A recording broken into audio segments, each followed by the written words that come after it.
ಎಲ್ಲರಿಗೂ ನಮಸ್ಕಾರ. ನಾವು ಪ್ರತಿನಿತ್ಯ ಹಲವು ಹೊಸ ವಿಷಯಗಳನ್ನ ಹೊಸ ವಿಚಾರಗಳನ್ನ ಕಲ್ತಾ ಇರ್ತೀವಿ ಅಲ್ವಾ? ಹೌದು, ಖಂಡಿತ. ಆದರೆ ಕೆಲವು ಬಾರಿ ಈ ಶತಮಾನಗಳ ಹಿಂದಿನ ಮೂಲ ಪಠ್ಯಗಳಲ್ಲಿ ಅಡಗಿರೋ ಅಗಾಧವಾದ ಜ್ಞಾನ ನಮ್ಮನ್ನ ನಿಜಕ್ಕೂ ಬೆರಗುಗೊಳಿಸುತ್ತೆ. ಎಕ್ಸಾಕ್ಟ್ಲಿ ಹೇಳಿದ್ರಿ, ಬೆರಗುಗೊಳಿಸುತ್ತೆ. ಇಂದಿನ ನಮ್ಮ ಈ ಆಳವಾದ ಅಧ್ಯಯನದ ವಿಷಯ ಕೂಡ ಅಷ್ಟೇ ರೋಚಕವಾಗಿದೆ. ಹೌದು. ಇಂದು ನಾವು ನಮ್ಮ ಮುಂದಿರುವ ಆ ಮೂಲ ಪಠ್ಯ ಕಾಲಭೈರವ ಅಷ್ಟಕದ 7ನೇ ಶ್ಲೋಕದ ಸಾರಾಂಶ. ಈ ಪಠ್ಯವನ್ನ ತೆಗೆದುಕೊಂಡು ಅದರ ಆಳವನ್ನ ಶೋಧಿಸಲಿದ್ದೇವೆ. ಈ ವಿಶ್ಲೇಷಣೆಯ ಪ್ರಮುಖ ಉದ್ದೇಶ ಏನಪ್ಪಾ ಕಾಲಭೈರವನ ಉಗ್ರ ಮತ್ತು ಮಂಗಳಕರ ರೂಪಗಳ ಕರೆಕ್ಟ್, ಆ ಎರಡೂ ರೂಪಗಳ ಹಿಂದಿನ ನಿಜವಾದ ಅರ್ಥವನ್ನ ಮತ್ತು ಆತನ ಅಗಾಧವಾದ ಶಕ್ತಿಗಳನ್ನ ಸಂಪೂರ್ಣವಾಗಿ ಅರ್ಥ ಮಾಡ್ಕೊಳ್ಳೋದು. ಖಂಡಿತ. ಕಾಲಭೈರವ ಎಂದಾಕ್ಷಣ ನಮ್ಮ ಮನಸ್ಸಲ್ಲಿ ಮೂಡೋದು ಒಂದು ಭಯಾನಕ ರೌದ್ರ ರೂಪ ಅಲ್ವಾ? ಹೌದು, ರೌದ್ರ ರೂಪ. ಆದ್ರೆ ಸರಿ, ಇದನ್ನು ಸ್ವಲ್ಪ ಬಿಡಿಸಿ ನೋಡೋಣ. ಖಂಡಿತ ನೋಡೋಣ. ಕಾಲಭೈರವ ಕೇವಲ ಆ ಭೀಕರ ರೂಪವನ್ನಷ್ಟೇ ಹೊಂದಿಲ್ಲ, ಬದಲಿಗೆ ಆ ರೂಪ ಎಷ್ಟೊಂದು ಅದ್ಭುತವಾದ ತಾತ್ವಿಕ ಆಯಾಮಗಳನ್ನ ಹೊಂದಿದೆ ಅನ್ನೋದು ನಿಜಕ್ಕೂ ಕುತೂಹಲ ಕೆರಳಿಸುವಂಥದ್ದು. ಹೌದು. ನಾವು ಸಾಮಾನ್ಯವಾಗಿ ಯಾವುದೇ ಒಂದು ಉಗ್ರ ರೂಪವನ್ನ ನೋಡಿದಾಗ ಕೇವಲ ಅದರ ಬಾಹ್ಯ ಲಕ್ಷಣಗಳಿಗೆ ಆ ಹೊರಗಿನ ರೂಪಕ್ಕೆ ಮಾರು ಹೋಗ್ತೀವಿ. ಅದರ ಒಳಗಿನ ಆ ಮಂಗಳಕರವಾದ ಸಂದೇಶವನ್ನ ಗ್ರಹಿಸುವಲ್ಲಿ ವಿಫಲರಾಗ್ತೀವಿ. ನಿಜ. ಈ ಕಾಲಭೈರವ ಅಷ್ಟಕದ 7ನೇ ಶ್ಲೋಕ ನಮಗೆ ಆ ಸಾಮಾನ್ಯ ದೃಷ್ಟಿಕೋನವನ್ನ ಸಂಪೂರ್ಣವಾಗಿ ಬದಲಾಯಿಸಲು ಸಹಾಯ ಮಾಡುತ್ತೆ. ಓಕೆ. ಈ ಪಠ್ಯ ನಮ್ಗೆ ಸ್ಪಷ್ಟವಾಗಿ ತಿಳಿಸುವಂತೆ ಕಾಲಭೈರವ ಕೇವಲ ಭೀತಿಯ ಸಂಕೇತ ಅಲ್ಲ, ಮತ್ತೆ ಆತ ಅಂತಿಮ ಸತ್ಯದ, ಬ್ರಹ್ಮಾಂಡದ ಶಿಸ್ತಿನ ಮತ್ತು ಪರಮ ಬಿಡುಗಡೆಯ ಸಂಕೇತ. ವಾವ್. ಆತನ ಪ್ರತಿಯೊಂದು ಲಕ್ಷಣವೂ ಭಕ್ತನಿಗೆ ಸತ್ಯದ ದರ್ಶನ ಮಾಡಿಸುವ ಒಂದು ನಿರ್ದಿಷ್ಟವಾದ ಮಾರ್ಗದರ್ಶನ. ಹೌದು. ಈ ಶ್ಲೋಕದ ವಿವರಣೆಯನ್ನ ಗಮನಿಸ್ತಾ ಹೋದರೆ, ಮೊದಲನೇದಾಗಿ ಕಾಲಭೈರವನನ್ನ ಕಾಶಿಕಪುರಾಧಿನಾಥ ಕಾಶಿನಗರದ ಪ್ರಧಾನ ಆಡಳಿತಗಾರ ಅಂತ ಪರಿಚಯಿಸಲಾಗಿದೆ. ಹೌದು. ಕಾಶಿ ಎಂದ್ರೆ ಜ್ಞಾನದ ಮತ್ತು ಆಧ್ಯಾತ್ಮದ ಅತಿದೊಡ್ಡ ಕೇಂದ್ರ. ಕರೆಕ್ಟ್. ಅಂತಹ ಒಂದು ಮಹಾನ್ ನಗರಕ್ಕೆ ಇವರೇ ಒಡೆಯರು ಅಂತ ಪಠ್ಯ ಸ್ಪಷ್ಟಪಡಿಸ್ತದೆ. ಇದರ ಜೊತೆಗೆ ಆತನನ್ನ ಉಗ್ರ ಶಾಸನ ಅಂತ ಕರೆಯಲಾಗಿದೆ. ಉಗ್ರ ಶಾಸನ ಅತ್ಯಂತ ಕಟ್ಟುನಿಟ್ಟಿನ ನಿಯಮಗಳನ್ನ ಜಾರಿಗೆ ತರುವ ಆಡಳಿತಗಾರ ಅಂತ. ಹೌದು. ಜ್ಞಾನದ ಕೇಂದ್ರವನ್ನ ಆಳಲು ಇಷ್ಟೊಂದು ಉಗ್ರವಾದ ಶಾಸನದ ಅಗತ್ಯವಾದ್ರೂ ಏನಿದೆ ಅನ್ನೋದು ಒಂದು ದೊಡ್ಡ ಕುತೂಹಲ. ಹೌದು, ಒಂದು ಕುತೂಹಲಕಾರಿ ಅಂಶ. ಈ ಉಗ್ರಶಾಸನ ಎನ್ನುವ ಪದವನ್ನ ನಾವು ಬಹಳ ಸೂಕ್ಷ್ಮವಾಗಿ ಗಮನಿಸಬೇಕು. ಓಕೆ. ಯಾವುದೇ ಒಂದು ವ್ಯವಸ್ಥೆ ಸುಗಮವಾಗಿ ನಡಿಬೇಕಾದೆ ಅಲ್ಲಿ ಶಿಸ್ತು ಅನಿವಾರ್ಯ ಅಲ್ವಾ? ಖಂಡಿತ ಅನಿವಾರ್ಯ. ಪ್ರಪಂಚದಲ್ಲಿರುವ ಅಜ್ಞಾನ, ಅಹಂಕಾರ ಮತ್ತು ಅರಾಜಕತೆಯನ್ನ ನಿಯಂತ್ರಿಸಲು ಮೃದುವಾದ ಮಾರ್ಗಗಳು ಯಾವಾಗ್ಲೂ ಕೆಲಸ ಮಾಡಲ್ಲ. ಹೌದು, ಸಾಫ್ಟ್ ಆಗಿದ್ರೆ ಕೆಲಸ ಆಗಲ್ಲ. ಎಕ್ಸಾಕ್ಟ್ಲಿ. ಅತ್ಯಂತ ಕಟ್ಟುನಿಟ್ಟಿನ ನಿಯಮಗಳನ್ನ ಜಾರಿಗೆ ತರುವ ಆಡಳಿತಗಾರ ಇದ್ದಾಗ ಮಾತ್ರ ಆಡಳಿತ ಪರಿಣಾಮಕಾರಿಯಾಗಿರುತ್ತೆ. ನಾವು ಪ್ರಕೃತಿಯನ್ನೇ ತೆಗೆದುಕೊಂಡ್ರೆ ಗುರುತ್ವಾಕರ್ಷಣೆ, ಕಾಲ ಅಥವಾ ಋತುಗಳ ಬದಲಾವಣೆಗೆ ಅದರದ್ದೇ ಆದ ರೂಲ್ಸ್ ಇದೆ. ಹೌದು, ಎನ್ನದೇ ಆದ ಕಟ್ಟುನಿಟ್ಟಿನ ನಿಯಮಗಳಿವೆ. ಆ ನಿಯಮಗಳು ಎಷ್ಟೇ ಉಗ್ರವಾಗಿದ್ರೂ ಅವುಗಳಿಂದಲೇ ಸೃಷ್ಟಿಯ ಸಮತೋಲನ ಬ್ಯಾಲೆನ್ಸ್ ಆಗೋದು. ಕರೆಕ್ಟ್, ಕಾಯ್ದುಕೊಳ್ಳಲ್ಪಡುತ್ತೆ. ಕಾಲಭೈರವ ಉಗ್ರ ಶಾಸನವನ್ನ ಹೊಂದಿದ್ದಾನೆ ಆತ ಸೃಷ್ಟಿಯ ನಿಯಮಗಳನ್ನ, ಧರ್ಮವನ್ನ ಅತ್ಯಂತ ಕಟ್ಟುನಿಟ್ಟಿನಾಗಿ ಪಾಲಿಸುವಂತೆ ಮಾಡ್ತಾನೆ. ಹೌದು. ನಿಯಮಗಳು ಕಠಿಣವಾಗಿದ್ದಾಗ ಮಾತ್ರ ವ್ಯವಸ್ಥೆಯಲ್ಲಿನ ಲೋಪದೋಷಗಳು ಸರಿಯಾಗುತ್ತೆ. ಅದು ನಿಜಕ್ಕೂ ಒಪ್ಪುವಂಥ ಮಾತು. ಆಡಳಿತ ಮತ್ತು ಶಿಸ್ತು ಅನ್ನೋದು ಒಂದು ಚೌಕಟ್ಟನ್ನ ನಿರ್ಮಿಸುತ್ತೆ. ಖಂಡಿತ. ಮತ್ತು ಆ ಚೌಕಟ್ಟಿನೊಳಗೆ ಮಾತ್ರ ನಿಜವಾದ ಸ್ವಾತಂತ್ರ್ಯ ಸಾಧ್ಯವಾಗುತ್ತೆ. ಹೌದು. ಹಾಗಾದ್ರೆ ಈ ಶಿಸ್ತಿನ ಜಾರಿಗೆ ತರುವ ಆಡಳಿತಗಾರನಾಗಿ ಆತ ಹೇಗೆ ಕಾಣಿಸ್ಕೊಳ್ತಾನೆ? ಈ ಪಠ್ಯ ನಮ್ಗೆ ಒಂದು ದಿಗ್ಭ್ರಮೆಗೊಳಿಸುವ ದೃಶ್ಯವನ್ನ ಕಟ್ಟಿಕೊಡುತ್ತೆ. ಅದೇ ಕಪಾಲಮಾಲಿಕಾಧರಂ. ಕಪಾಲಮಾಲೆ. ಹೌದು. ಕಾಲಭೈರವ ತಲೆಬುರುಡೆಗಳ ಮಾಲೆಯನ್ನ ಧರಿಸಿದವನು ಅಂತ ಮೂಲ ಪಠ್ಯ ಹೇಳುತ್ತೆ. ತಲೆಬುರುಡೆಗಳ ಮಾಲೆ ಎಂದಾಕ್ಷಣ ಒಂದು ಸಾವಿನ, ವಿನಾಶದ ಚಿತ್ರಣ ಕಣ್ಣು ಮುಂದೆ ಬರುತ್ತೆ ಅಲ್ವಾ? ಇಲ್ಲಿ ಗಮನಾರ್ಹವಾದ ವಿಷಯ ಏನಪ್ಪಾ ಹೇಳಿ. ನಾವು ಸಾವನ್ನ ಮತ್ತು ವಿನಾಶವನ್ನ ಕೇವಲ ಒಂದು ನಕಾರಾತ್ಮಕ ದೃಷ್ಟಿಕೋನದಿಂದ ನೋಡಕ್ಕೆ ಅಭ್ಯಾಸ ಮಾಡ್ಕೊಂಡಿದೀವಿ. ಹೌದು, ನೆಗೆಟಿವ್ ಆಗಿ ನೋಡ್ತೀವಿ. ಆದ್ರೆ ಮೂಲ ಪಠ್ಯ ಹೇಳುವಂತೆ ಈ ಕಪಾಲಮಾಲೆ ಸಾವು ಮತ್ತು ವಿನಾಶದ ಪ್ರಕ್ರಿಯೆಯೊಂದಿಗೆ ಕಾಲಭೈರವನಿಗಿರುವ ಆ ನಿಕಟ ಸಂಬಂಧವನ್ನ ತೋರ್ಸುತ್ತೆ. ಓಕೆ. ವಿನಾಶ ಅನ್ನೋದು ಪ್ರಕೃತಿಯ ಒಂದು ಸಹಜ ಪ್ರಕ್ರಿಯೆ. ಸೃಷ್ಟಿಯಾದ ಪ್ರತಿಯೊಂದಕ್ಕೂ ಒಂದು ಅಂತ್ಯ ಇರ್ಲೇಬೇಕು. ಹಳೆ ಎಲೆಗಳು ಉದ್ರಿದಾಗ ಮಾತ್ರ ಹೊಸ ಚಿಗುರು ಬರೋ ಖಾದ್ಯ. ಹೌದು. ತಲೆಬುರುಡೆಗಳ ಮಾಲೆಯನ್ನ ಧರಿಸುವ ಮೂಲಕ ಕಾಲಭೈರವ ಈ ಪ್ರಪಂಚದ ಅಂತಿಮ ಸತ್ಯವನ್ನ ಅಂದ್ರೆ ಸಾವಿನ ಅನಿವಾರ್ಯತೆಯನ್ನ ಸದಾ ಕಣ್ಣು ಮುಂದೆ ಇಡ್ತಾನೆ. ಎಕ್ಸಾಕ್ಟ್ಲಿ. ಅಂದ್ರೆ ಮನುಷ್ಯ ತನ್ನ ದೇಹ, ಸಂಪತ್ತು, ಅಧಿಕಾರದ ಬಗ್ಗೆ ಎಷ್ಟೇ ಅಹಂಕಾರ ಹೊಂದಿದ್ರೂ ಅಂತಿಮವಾಗಿ ಅವೆಲ್ಲವೂ ಆ ಕಪಾಲಮಾಲೆಯಲ್ಲಿರುವ ಒಂದು ತಲೆಬುರುಡೆಯಾಗಿ ಮಾರ್ಪಡಲೇಬೇಕು ಅನ್ನೋದರ ಸಂಕೇತ ಇದು. ಹೌದು. ಇದು ಕೇವಲ ಭಯ ಹುಟ್ಟಿಸುವ ವಿಷಯ ಅಲ್ಲ, ಬದಲಿಗೆ ನಮ್ಮ ಅಹಂಕಾರವನ್ನ ಕಳಚಿ ಜೀವನದ ನೈಜತೆಯನ್ನ ಒಪ್ಪಿಕೊಳ್ಳುವಂತೆ ಮಾಡುವ ಒಂದು ಪಾಠ. ಖಂಡಿತ. ವಿನಾಶ ಅಂತ್ಯ ಅಲ್ಲ, ಅದು ಮರುಸೃಷ್ಟಿಯ ಒಂದು ಭಾಗ. ನಿಖರವಾಗಿ ಹೇಳಿದ್ರಿ. ಆ ಅಹಂಕಾರ ಕಳಚಿದಾಗಲೇ ಮನುಷ್ಯ ನಿಜವಾದ ಸತ್ಯದ ಕಡೆಗೆ ಮುಖ ಮಾಡ್ತಾನೆ. ಇಲ್ಲಿಯೇ ಇದು ನಿಜಕ್ಕೂ ಕುತೂಹಲಕಾರಿಯಾಗೋದು. ಹೇಗೆ? ಅಹಂಕಾರ ಮತ್ತು ಭ್ರಮೆಗಳು ಕಳಚಿದ ನಂತರ ಏನಾಗುತ್ತೆ ಅನ್ನೋದನ್ನ ಇದೇ ಪಠ್ಯ ದೃಷ್ಟಿಪಾತನಷ್ಟು ಪಾಪಜಾಲಂ ಎಂಬ ಪದದ ಮೂಲಕ ವಿವರಿಸುತ್ತೆ. ದೃಷ್ಟಿಪಾತನಷ್ಟ ಪಾಪಜಾಲಂ. ಹೌದು. ಅಂದ್ರೆ ಆತನ ದೃಷ್ಟಿ ಬಿದ್ದಾಕ್ಷಣ ಪಾಪಗಳ ಜಾಲ ನಾಶವಾಗುತ್ತೆ. ಕಾಲಭೈರವನ ಕೇವಲ ಒಂದೇ ಒಂದು ನೋಟ ಮನುಷ್ಯನನ್ನ ಬಂಧಿಸಿರುವ ಆ ಪಾಪಗಳ ಬಲೆಯನ್ನ ಸಂಪೂರ್ಣವಾಗಿ ಸುಟ್ಟು ಹಾಕುತ್ತೆ ಅಂತ ಪಠ್ಯ ಹೇಳುತ್ತೆ. ಹೌದು. ಒಂದು ನೋಟಕ್ಕೆ ಅಷ್ಟು ದೊಡ್ಡ ಶಕ್ತಿ ಇದೆ ಅನ್ನೋದು ನಿಜಕ್ಕೂ ಬೆರಗುಗೊಳಿಸುವ ವಿಚಾರ. ನಾವಿಲ್ಲಿ ಆ ಪಾಪಗಳ ಜಾಲ ಎಂಬ ರೂಪಕವನ್ನ ಆಳವಾಗಿ ಅರ್ಥ ಮಾಡ್ಕೊಳ್ಬೇಕು. ಓಕೆ. ಮನುಷ್ಯ ತನ್ನ ಜೀವಿತಾವಧಿಯಲ್ಲಿ ಮಾಡುವ ಕರ್ಮಗಳು ಅಥವಾ ಪಾಪಗಳು ಕೇವಲ ಒಂದಕ್ಕೊಂದು ಪ್ರತ್ಯೇಕವಾದ ಘಟನೆಗಳಲ್ಲ, ಲಿಂಕ್ ಆಗಿರುತ್ತೆ. ಹೌದು, ಅವು ಒಂದಕ್ಕೊಂದು ಹೆಣೆದುಕೊಂಡಿರುತ್ತೆ. ಒಂದು ತಪ್ಪು ಹೆಜ್ಜೆ ಮತ್ತೊಂದು ತಪ್ಪಿಗೆ ದಾರಿ ಮಾಡಿಕೊಡುತ್ತೆ. ಇದು ಒಂದ್ ರೀತಿಯ ಜೇಡರ ಬಲೆಯಂತೆ. ಮನುಷ್ಯ ಅದರಲ್ಲಿ ಒಮ್ಮೆ ಸಿಲುಕಿದರೆ ತಾನಾಗಿಯೇ ಅದರಿಂದ ಹೊರಬರುವುದು ಬಹುತೇಕ ಅಸಾಧ್ಯ. ಆ ಜಾಲಾಲ ಅಷ್ಟು ಸಂಕೀರ್ಣವಾಗಿರುತ್ತೆ. ನಾವು ನಮ್ಮ ಪ್ರಯತ್ನದಿಂದ ಒಂದೊಂದು ಎಳೆಯನ್ನ ಬಿಡಿಸಲು ಹೋದಷ್ಟು ಮತ್ತಷ್ಟು ಸಿಕ್ಕಾಕೊಳ್ತೀವಿ. ಹೌದು. ಹಾಗಾದ್ರೆ ಆ ಜಾಲವನ್ನ ಬಿಡಿಸಲು ನಮ್ಮಿಂದ ಸಾಧ್ಯವಿಲ್ಲ ಎಂದಾದಾಗ ಕಾಲಭೈರವನ ಪಾತ್ರ ಬರುತ್ತೆ ಅಲ್ವಾ? ಖಂಡಿತ ಬರುತ್ತೆ. ಆತನ ಕರುಣೆಯ ಮತ್ತು ಜ್ಞಾನದ ದೃಷ್ಟಿ ಆ ಇಡೀ ಜೇಡರ ಬಲೆಗೆ ಒಂದು ಬೆಂಕಿಯ ಕಿಡಿಯನ್ನ ಸೋಕಿಸಿದಂತೆ ಕೆಲಸ ಮಾಡುತ್ತೆ. ಒಣಗಿದ ಕಾಡಿಗೆ ಒಂದು ಸಣ್ಣ ಬೆಂಕಿಯ ಕಿಡಿ ಬಿದ್ರೆ ಇಡೀ ಕಾಡು ಹೇಗೆ ಭಸ್ಮವಾಗುತ್ತೋ ಹಾಗೆ ಆತನ ಒಂದೇ ಒಂದು ನೋಟ ಈ ಸಂಕೀರ್ಣವಾದ ಪಾಪದ ಬಲೆಯನ್ನ ಸುಟ್ಟು ಭಸ್ಮ ಮಾಡಬಲ್ಲದು. ಹೌದು. ಆ ಅಗಾಧ ಶಕ್ತಿ ಮನುಷ್ಯನ ಶತಮಾನಗಳ ಕರ್ಮಬಂಧನವನ್ನ, ಅವನು ಎಷ್ಟೇ ಜನ್ಮಗಳಲ್ಲಿ ಶೇಖರಿಸಿಟ್ಟ ಪಾಪಗಳಿದ್ರು ಅದನ್ನ ಒಂದೇ ಕ್ಷಣದಲ್ಲಿ ಕತ್ತರಿಸಾಕತ್ತೆ. ಹೌದು. ಅಲ್ಲಿ ನಮ್ಮ ಪ್ರಯತ್ನಕ್ಕಿಂತ ಆತನ ದೃಷ್ಟಿಯ ಅಗಾಧತೆಯೇ ಮುಖ್ಯವಾಗತ್ತೆ. ಆ ಜ್ಞಾನದ ದೃಷ್ಟಿ ಬಿದ್ದ ತಕ್ಷಣ ಅಜ್ಞಾನದಿಂದ ಸೃಷ್ಟಿಯಾದ ಪಾಪಗಳೆಲ್ಲವೂ ತಮ್ಮ ಅಸ್ತಿತ್ವವನ್ನೇ ಕಳ್ಕೊಳ್ತವೆ. ಪಾಪಗಳ ಜಾಲವೆಲ್ಲ ನಾಶವಾದ್ಮೇಲೆ ಮನುಷ್ಯ ಸಂಪೂರ್ಣವಾದಿ ಶುದ್ಧನಾಗ್ತಾನೆ. ಹೌದು, ಶುದ್ಧನಾಗ್ತಾನೆ. ಆ ಶುದ್ಧವಾದ ಕ್ಯಾನ್ವಾಸ್ ಮೇಲೆ ಭೈರವ ಏನು ಚಿತ್ರಿಸ್ತಾನೆ ಅನ್ನೋದು ಈ ಶ್ಲೋಕದ ಮುಂದಿನ ಭಾಗ. ಇಲ್ಲಿ ಕಾಲಭೈರವನನ್ನ ಅಷ್ಟಸಿದ್ಧಿದಾಯಕಂ ಅಂತ ಕರೆಯಲಾಗಿದೆ. ಅಷ್ಟಸಿದ್ಧಿ ಅಂದ್ರೆ ಭಕ್ತರಿಗೆ 8 ಮಹಾನ್ ಸಿದ್ಧಿಗಳನ್ನ ಅಥವಾ ಆ ಅತಿಮಾನುಷ ಶಕ್ತಿಗಳನ್ನ ಕರುಣಿಸುವವನು. ಹೌದು. ಈ ಅಷ್ಟಸಿದ್ಧಿಗಳ ಪರಿಕಲ್ಪನೆ ನಿಜಕ್ಕೂ ಅದ್ಭುತವಾಗಿದೆ. ಮೂಲಪಠ್ಯ ಈ 8 ಸಿದ್ಧಿಗಳನ್ನ ಬಹಳ ಸ್ಪಷ್ಟವಾಗಿ ವಿವರಿಸುತ್ತೆ. ಖಂಡಿತ. ಉದಾಹರಣೆಗೆ ಮೊದಲನೇದು ಅಣಿಮ.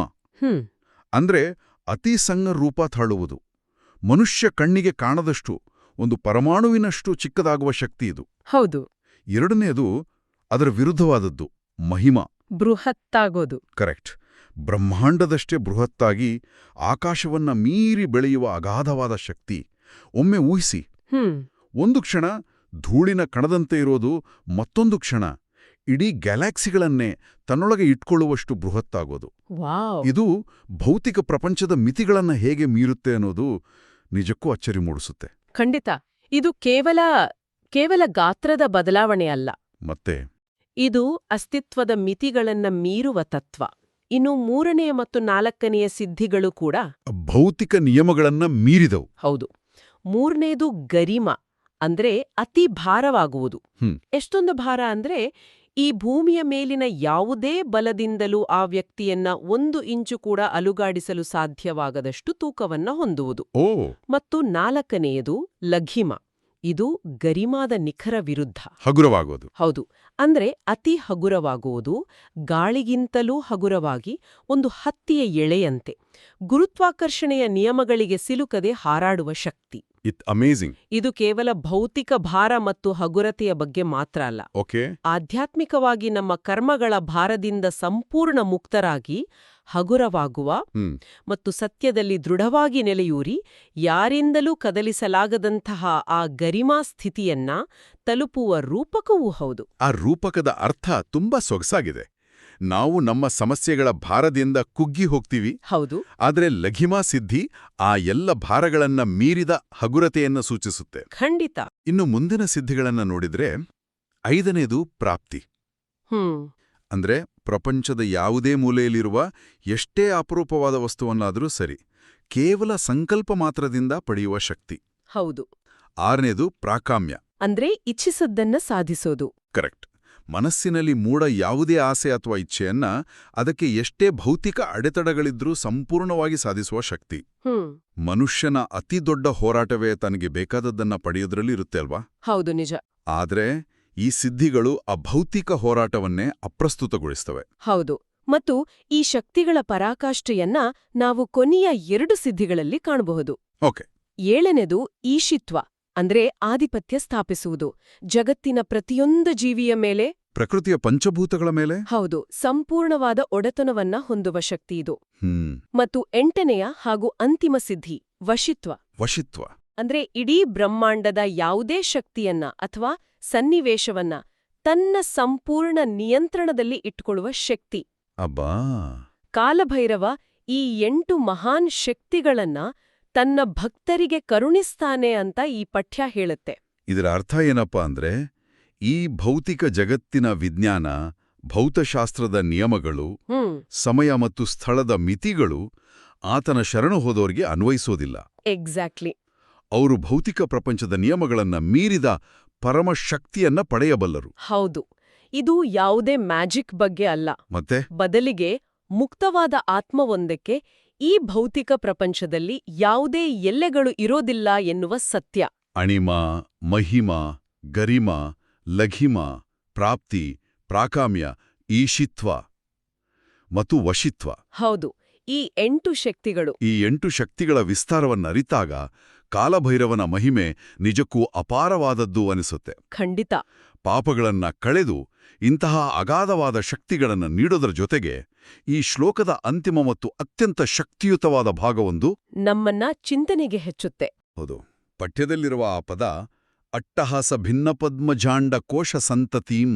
ಅಟ್ಟಹಾಸ ಅಂದ್ರೆ ಕಾಲಭೈರವನ ಅಟ್ಟಹಾಸ ಅಥವಾ ಗಟ್ಟಿಯಾದ ನಗು ಜನ್ಮ ಮರಣದ ಚಕ್ರವನ್ನೇ ಭೇದಿಸುತ್ತೆ ಅಂತ ಹೇಳಲಾಗಿದೆ. ಒಂದು ನಗು ಜನನ ಮರಣದಂತಹ ಸಂಕೀರ್ಣವಾದ ಚಕ್ರವನ್ನ ಹೇಗೆ ಮುರಿಯಬಲ್ಲದು ಅನ್ನೋದು ಒಂದು ರೋಮಾಂಚಕ ಪರಿಕಲ್ಪನೆ. ಇದನ್ನ ನಾವು ಒಂದು ವಿಶಾಲ ದೃಷ್ಟಿಕೋನಕ್ಕೆ ಜೋಡಿಸಿ ನೋಡಿದ್ರೆ ಇದರ ಹಿಂದಿನ ಆಧ್ಯಾತ್ಮಿಕ ಸತ್ಯ ಮತ್ತು ವಿಜ್ಞಾನ ಎರಡೂ ನಮಗೆ ಅರಿವಾಗುತ್ತೆ. ಓಕೆ, ಹೇಗೆ? ಇಲ್ಲಿ ಅಟ್ಟಹಾಸ ಅಂದ್ರೆ ಕೇವಲ ಒಂದು ಸಾಮಾನ್ಯ ನಗು ಅಲ್ಲ. ಅದು ಬ್ರಹ್ಮಾಂಡವನ್ನೇ ಪ್ರಕಂಪಿಸುವಂತಹ ಅತಿಮಾನುಷವಾದ ಒಂದು ವಿಶಿಷ್ಟ ನಾದ ಅಥವಾ ಕಂಪನ. ವೈಬ್ರೇಷನ್. ವೈಬ್ರೇಷನ್. ಹೌದು. ಮಾನವ ದೇಹದ ಚಕ್ರಗಳ ಮೂಲದಿಂದ ನಿರಂತರವಾಗಿ ನಡೆಯುವ ಸೃಷ್ಟಿ ಮತ್ತು ಜನ್ಮ ಮರಣಗಳ ಸರಣಿ ಇದಾಗಿದೆ. ಮನುಷ್ಯನ ದೇಹದಲ್ಲಿರುವ ವಿವಿಧ ಚಕ್ರಗಳ ಮೂಲಕವೇ ಆತನ ಕರ್ಮಗಳು, ಆಸೆಗಳು ಮತ್ತು ಪುನರ್ಜನ್ಮದ ಬೀಜಗಳು ನಿರಂತರವಾಗಿ ರೂಪುಗೊಳ್ಳುತ್ತಾ ಇರುತ್ತೆ. ಹೌದು. ಈ ಚಕ್ರ ಒಂದು ಸುಳಿಯಂತೆ ನಮ್ಮನ್ನ ಮತ್ತೆ ಮತ್ತೆ ಈ ಭೌತಿಕ ಜಗತ್ತಿಗೆ ಎಳೆದು ತರುತ್ತೆ. ಈ ಅಟ್ಟಹಾಸದ ಪರಿಕಲ್ಪನೆಯನ್ನ ಅರ್ಥ ಮಾಡಿಕೊಳ್ಳೋಕೆ ನಾವೊಂದು ಸರಳವಾದ ಉದಾಹರಣೆ ತಗೋಬಹುದು. ಹೇಳಿ. ನೀವು ಆ ಒಪೆರಾ ಗಾಯಕರ ಬಗ್ಗೆ, ಒಪೆರಾ ಸಿಂಗರ್ಸ್ ಬಗ್ಗೆ ಕೇಳಿರ್ಬೋದಲ್ವಾ? ಹೌದು, ಖಂಡಿತ. ಒಬ್ಬ ನುರಿತ ಗಾಯಕ ತನ್ನ ಧ್ವನಿಯ ಮಟ್ಟವನ್ನ ನಿಧಾನವಾಗಿ ಏರಿಸ್ತಾ ಹೋಗಿ ಒಂದು ನಿರ್ದಿಷ್ಟವಾದ ತರಂಗಾಂತರವನ್ನ, ಅಂದ್ರೆ ಆ ಎಕ್ಸಾಕ್ಟ್ ರೆಸನೆಂಟ್ ಫ್ರೀಕ್ವೆನ್ಸಿನ ತಲುಪಿದಾಗ ಅಲ್ಲಿರುವ ಒಂದು ಗಟ್ಟಿಮುಟ್ಟಾದ ಗಾಜಿನ ಲೋಟ ಯಾವುದೇ ಸ್ಪರ್ಶವಿಲ್ಲದೆ ಕೇವಲ ಆ ಧ್ವನಿಯ ಕಂಪನಕ್ಕೆ ಸಿಲುಕಿ ಚೂರು ಚೂರಾಗಿ ಒಡೆದೋಗುತ್ತೆ. ಹೌದು. ಆ ಗಾಯಕ ಆ ಲೋಟವನ್ನ ಮುಟ್ಟಿರೋದೇ ಇಲ್ಲ. ಕೇವಲ ಆ ಧ್ವನಿಯ ಫ್ರೀಕ್ವೆನ್ಸಿ ಆ ಗಾಜಿನ ರಚನೆಯನ್ನೇ ಭೇದಿಸಿರುತ್ತೆ. ಎಂಥ ಅದ್ಭುತವಾದ ಉದಾಹರಣೆ ಇದು ಅಲ್ವಾ? ನಿಖರವಾಗಿ ಇದೇ ಪ್ರಕ್ರಿಯೆ ಇಲ್ಲಿಯೂ ನಡೆಯುತ್ತೆ. ಮನುಷ್ಯನ ಜನ್ಮಾಂತರದ ಕರ್ಮಗಳು ಮತ್ತು ದೇಹದ ಚಕ್ರಗಳಲ್ಲಿ ಅಡಗಿರುವ ಸೃಷ್ಟಿ ವಿನಾಶದ ನಿರಂತರ ಸರಪಳಿ ಇದೆಯಲ್ಲ, ಅದು ಆ ಗಾಜಿನ ಲೋಟದಂತೆ. ಎಕ್ಸಾಕ್ಟ್ಲಿ, ಗಾಜಿನ ಲೋಟದಂತೆ. ಕಾಲಭೈರವನ ಅಟ್ಟಹಾಸ ಆ ಗಾಯಕನ ಧ್ವನಿಯಂತೆ. ಆ ಗಟ್ಟಿಯಾದ ನಗು ಬ್ರಹ್ಮಾಂಡದ ಒಂದು ನಿರ್ದಿಷ್ಟ ಆಧ್ಯಾತ್ಮಿಕ ಫ್ರೀಕ್ವೆನ್ಸಿಯನ್ನ ತಲುಪಿದಾಗ ಅದರ ಅಗಾಧವಾದ ಕಂಪನಗಳು ಮನುಷ್ಯನನ್ನ ಬಂಧಿಸಿರುವ ಸಂಸಾರದ ಆ ನಿರಂತರ ಚಕ್ರವನ್ನೇ ತುಂಡ್ರಿಸ್ತವೆ. ಅಮೇಜಿಂಗ್. ಯಾವಾಗ ಆ ಭ್ರಮೆಯ ಚಕ್ರ ಭೇದಿಸಲ್ಪಡುತ್ತೋ ಆಗ ಭಕ್ತನಿಗೆ ಅಂತಿಮವಾಗಿ ಮುಕ್ತಿ ಅಥವಾ ಮೋಕ್ಷ ದೊರೆಯುತ್ತೆ. ಇದು ನಿಜಕ್ಕೂ ಮೈ ಜುಮ್ ಎನ್ನುವಂತಹ ಕಲ್ಪನೆ. ಹೌದು. ಆ ಅಟ್ಟಹಾಸದ ಕಂಪನ ನಮ್ಮೊಳಗಿನ ಅಜ್ಞಾನದ ಕವಚವನ್ನೇ ಚೂರ್ಚೂರು ಮಾಡುತ್ತೆ. ಖಂಡಿತ. ಹಾಗಾಗಿ ಆತನ ಉಗ್ರರೂಪವನ್ನ, ಆತನ ಆ ಭಯಾನಕ ನಗುವನ್ನ ನಾವು ಕೇವಲ ಭೀಕರ ಅಂತ ತಿಳಿಯಬಾರದು. ಹೌದು. ಆತನ ಉಗ್ರತೆಯೇ ಮನುಷ್ಯನನ್ನ ಸಂಸಾರದ ಬಂಧನದಿಂದ ಮುಕ್ತಿಗೊಳಿಸಲು ಇರುವ ಅತ್ಯಂತ ಪ್ರಬಲವಾದ ಸಾಧನ. ಆತ ಕರುಣಾಮಯಿ. ಅದಕ್ಕಾಗಿಯೇ ಆತ ಭಕ್ತರ ಭೌತಿಕ ಬಂಧನಗಳನ್ನ ತನ್ನ ಉಗ್ರ ರೂಪದಿಂದಲೇ ಕತ್ತರಿಸಾಕುತ್ತಾನೆ. ಹೌದು. ಮೃದುವಾದ ಮಾತುಗಳಿಂದ ಒಡೆಯಲಾಗದ್ದನ್ನ ಆತನ ಒಂದು ಅಟ್ಟಹಾಸ ಒಡೆದುಹಾಕುತ್ತೆ. ಹೌದು. ಆತನ ಉಗ್ರತೆ ಇರೋದು ಅಜ್ಞಾನದ ಮೇಲೆ, ಭಕ್ತನ ಮೇಲಲ್ಲ. ಕರೆಕ್ಟ್. ಈ ಒಂದು ಸೂಕ್ಷ್ಮವನ್ನ ನಾವು ಅರ್ಥ ಮಾಡ್ಕೊಂಡ್ರೆ ಕಾಲಭೈರವನ ಇಡೀ ತತ್ವ ನಮ್ಗೆ ಸ್ಪಷ್ಟವಾಗುತ್ತೆ. ನಾವು ಈ ಸಂಪೂರ್ಣ ಆಳವಾದ ಅಧ್ಯಯನದ ಸಾರಾಂಶವನ್ನ ಕ್ರೋಢೀಕರಿಸೋದಾದ್ರೆ, ಕಾಲಭೈರವ ಅಷ್ಟಕದ ಈ 7ನೇ ಶ್ಲೋಕ ಬ್ರಹ್ಮಾಂಡದ ಮತ್ತು ಮನುಷ್ಯನ ಅಸ್ತಿತ್ವದ ಸತ್ಯವನ್ನ ಬಿಚ್ಚಿಡುವ ಒಂದು ಕನ್ನಡಿ. ಹೌದು. ಈ ಪಠ್ಯ ಸ್ಪಷ್ಟವಾಗಿ 3 ಪ್ರಮುಖ ವಿಚಾರಗಳನ್ನ ನಮ್ಮ ಮುಂದಿಡುತ್ತೆ. ಯಾವ್ಯಾವುದು? ಮೊದಲನೇದು, ಆತ ಪಾಪಗಳನ್ನ ಕಳೆಯುವವನು. ನಾವು ಎಷ್ಟೇ ಜನ್ಮಗಳಲ್ಲಿ ಶೇಖರಿಸಿಟ್ಟ ಪಾಪದ ಜಾಲವಿದ್ರೂ ಕೇವಲ ಒಂದೇ ಒಂದು ಕರುಣೆಯ ದೃಷ್ಟಿಯಿಂದ ಅದನ್ನ ಬೆಂಕಿಯಂತೆ ಸುಡುವವನು. ಹೌದು. ಎರಡನೆಯದು, ಆತ ಅಷ್ಟಸಿದ್ಧಿಗಳನ್ನ ನೀಡುವವನು. ಪಾಪ ಮುಕ್ತರಾದ ಭಕ್ತರಿಗೆ ಭೌತಿಕ ಜಗತ್ತಿನ ಎಲ್ಲಾ ನಿಯಮಗಳನ್ನ ಮೀರುವಂಥ ಅಣಿಮ ಮಹಿಮಾದಂತಹ 8 ಅತಿಮಾನುಷ ಶಕ್ತಿಗಳನ್ನ ಕರುಣಿಸುವವನು. ಕರೆಕ್ಟ್. ಮತ್ತು ಮೂರನೇದು, ಹಾಗೂ ಅತಿ ಮುಖ್ಯವಾದದ್ದು, ಆತ ಭೌತಿಕ ಬಂಧನದಿಂದ ಬಿಡುಗಡೆ ಮಾಡುವ ಪರಮದೇವರು. ತನ್ನ ಒಂದೇ ಒಂದು ಅಟ್ಟಹಾಸದ ಮೂಲಕ, ಆ ನಿರ್ದಿಷ್ಟ ಕಂಪನದ ಮೂಲಕ ಸಂಸಾರದ ಮತ್ತು ಜನನ ಮರಣದ ಚಕ್ರವನ್ನ ಭೇದಿಸಿ ಅಂತಿಮ ಮುಕ್ತಿಯನ್ನ ದಯಪಾಲಿಸುವವನು. ಉಗ್ರಶಾಸನ ಶಿಸ್ತನ್ನ ಕಲಿಸಿದ್ರೆ, ಕಪಾಲಮಾಲೆ ಸಾವಿನ ಸತ್ಯವನ್ನ ನೆನಪಿಸುತ್ತೆ. ಇವೆಲ್ಲವನ್ನು ಒಟ್ಟಿಗೆ ನೋಡಿದಾಗ ಆತ ಕಾಶಿಯ ಅಂದ್ರೆ ಜ್ಞಾನದ ನಿಜವಾದ ಒಡೆಯ ಅನ್ನೋದು ಸ್ಪಷ್ಟವಾಗುತ್ತೆ. ಖಂಡಿತ. ಬ್ರಹ್ಮಾಂಡದ ಈ ಅಗಾಧ ಶಕ್ತಿಯ ಮುಂದೆ ನಾವು ಪ್ರತಿನಿತ್ಯ ಬದುಕುತ್ತಿರುವ ಈ ಭೌತಿಕ ಪ್ರಪಂಚದ ಅಸ್ತಿತ್ವ ಮತ್ತು ನಮ್ಮ ಈ ಮಾನವನ ಮಿತಿಗಳು ಎಷ್ಟು ಅಲ್ಪವಲ್ಲವೇ? ನಿಜಕ್ಕೂ ಎಂಥ ಅದ್ಭುತವಾದ ಚಿಂತನೆ ಇದು. ನಾವು ನಮ್ಮ ದೈನಂದಿನ ಚಿಂತೆಗಳನ್ನ ಮೀರಿ ಆ ಅಗಾಧ ಶಕ್ತಿಯ ಬಗ್ಗೆ ಯೋಚಿಸುವಂತೆ ಈ ಅಧ್ಯಯನ ಮಾಡಿದೆ. ಎಲ್ಲರಿಗೂ ಧನ್ಯವಾದಗಳು. ನಮಸ್ಕಾರ.